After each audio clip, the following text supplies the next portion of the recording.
Abarai ba boda boda kurua sensemo ya Nairobi nikabona batebirenga mbali guchi kushiriki andonsi asa maandamano bakurawa no nabarai babo nabo igo umurai yobo oyoro mo secretary kurua se kiombeki kya bana boda boda sense ya Kenya Kevin Mbadi nigatebirenga bono okorobekana kwa berego kwa neki kwa sense ya Kenya ne kwa berego go salia ebinte binge nabo igo ase ebiasara byabo bya boda boda byabeire bikobanse batari korosia enibo buna butambe nikabona batebire nibawochi kubwaterana amona abasikari nabo igo abanyabiasara asensemo ya Nairobi elio hochikobeka omorembe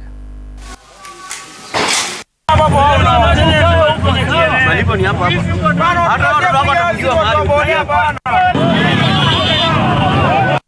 Kwa majina naitwa Kevin Mbadi, National Executive Chairman Boda Boda Safety Association of Kenya. Leo tumekutana na viongozi wa Kilimani Ward wote, na jambo ambalo limetuleta hapa, jambo la kwanza ni kuongelea maneno ya usalama na pia kuwashukuru kwa maintain peace during this demonstration period ambayo tumekuwa ikitendeka, na pia kushukuru watu wa boda boda kwa kutojihusisha na haya maandamano ambayo yamekuwa yakiendelea hapa Nairobi. Kwa kujitolea na kusimama kidete kusema kwamba tuna protect area zetu za kazi, kwa sababu ukiangalia what has been happening, maandamano inatendeka, hiyo maandamano ikitendeka, sisi kama watu wa boda boda tunapoteza biashara. Sina mna hiyo boda boda? Si mnapoteza biashara?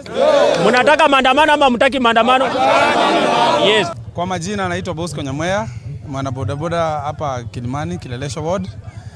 Siku ya leo tumejitokeza kuweka uhusiano mwema na serikali na wanabiashara wenzetu, ili wakati huu wa maandamano ili tuweze kufanya kazi pamoja, ndio pia biashara zetu ziweze kunawiri, tusikuwe na shida ya hapa na pale, kwa sababu wakati huu kwa hii sekta yetu iko na changamoto kwa wale wauni goons, wale wana infiltrate kwa hii biashara wakitumia bodaboda kufanya uhalifu. Kwa majina ni Martin Wanjala, chairman wa Riverside Kileleshwa. Tunaunga hiyo mkono kabisa 100%. Waja vijana watulie venye presa alisema, anasoti mambo yao, so ni kutulia tu alafu mambo itakuwa sawa.